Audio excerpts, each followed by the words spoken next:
An investigation is being launched into claims the country's largest charity for older people pushed expensive energy tariffs onto pensioners in exchange for payment. Age UK is alleged to have accepted £6 million a year from E.ON in return for the promotion. Both deny any wrongdoing. Sean Dilly reports.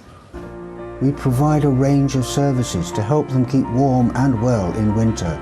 They're one of the most recognisable charities in the UK, offering help and support to more than 5 million older people. Now, Age UK are accused of cashing in on their advice.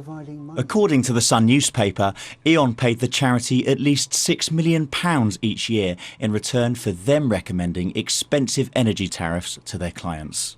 The paper says those who signed up have been paying around £245 more than they would have on E.ON's cheapest tariff. Around 150,000 customers are thought to be affected, leading to a total overspend of £37 million a year. No one enjoys criticising a charity. It's sad. And that's why E.ON have probably got away with this for so long. But the bigger picture, and what's really sad, is hundreds of thousands of old and vulnerable people being ripped off because they put their trust in an organisation where probably they shouldn't have. E.ON has confirmed they have a commercial relationship with Age UK, but declined to discuss the terms, though Sky News understands that the energy firm did pay the charity for referring clients. An Age UK spokesperson says we strongly reject the allegations and the interpretation of the figures. Age UK has worked with E.ON for the past 14 years, openly and above board, and they have been generous supporters of our charity over and above the number of customers on the tariff. With the heating cost, it did take up most of our pension. The charity insists that the deal was the cheapest available at launch, but the government says it takes the allegations very seriously, and it's asked the energy regulator to investigate whether pensioners were misled. Sean Dilly, Sky News. Well, Age UK have been in touch with Sky News and added this detail about their arrangement with E.ON. They've said when customers contact us, they are offered a choice of all 4 E.ON tariffs, and many choose the 1-year tariff or variable option. However, many prefer the reassurance of a fixed tariff for 2 years. We have no exit fee, so customers can move any time if they find a different deal. This means they can pick a tariff that best suits their needs.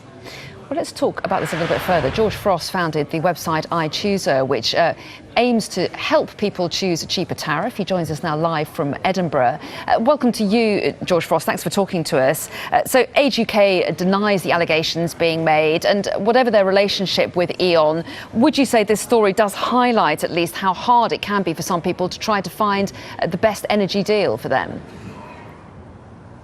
Well, I think finding the best energy deal can be as easy or as complicated as you want to make it. So if you feel comfortable searching online, there's a wealth of price comparison services, and you will be provided with a wealth of different choices. You might feel more comfortable going to the suppliers direct, and you can do that, but that's going to be very time consuming. Or you might choose to go via a more trusted, someone who you trust more, like your local council who run schemes such as the ones that we work with, which are collective energy switching schemes. So it's about doing something, and it doesn't necessarily need to be complicated, no. And in this instance, the argument is over a 2-year fixed tariff. I mean, is it true to say that if you do fix a price, you could find that that deal is very quickly undercut if energy prices drop more generally, and quite quickly it becomes more expensive? Well, by the nature of a fixed tariff, if the energy market moves, then it is going to move further away from the wholesale price or the best available variable price at that time. So equally, the markets could go up or the markets could go down. I think what's important and what people want to know is that they are going to have a regular and manageable amount that they're going to be paying each month for their energy. And so if they're on a fixed tariff, then they will know for a year. It is the people who have never done anything, the 90% of households who have never switched, who can really make the savings of, £200-300 or more. And actually, everyone's got a price for which they're willing to make the switch. Do something and then review it during the year. You're unlikely to be making an enormous saving if the market moves a little bit if you're on a fixed tariff. And obviously the commercial partnership is under scrutiny here between Age UK and E.ON. Age UK has talked about a typical commission for them of being £10 per customer. How unusual is it for a charity like this to receive commissions like this? I'm afraid I'm not able to answer that because I don't work for a charity or have those sorts of deals in place. But there are referral schemes in place for all brokers and comparison organisations. Unsurprisingly, they are paid a fee for providing a service of delivering a customer to the supplier. And do you think there's enough transparency about that kind of arrangement? I think that's one for the charity. What about, I didn't mean specifically about the charity, I meant generally if there are price comparison websites that receive a cut, if they recommend people, or it generally, transparency's got to be a good thing, hasn't it, when customers are choosing which deal to go for? So I think they've got transparency in cost, and that's the most important thing. I think most people would be unsurprised to hear that brokers and comparison sites are not providing this service for free.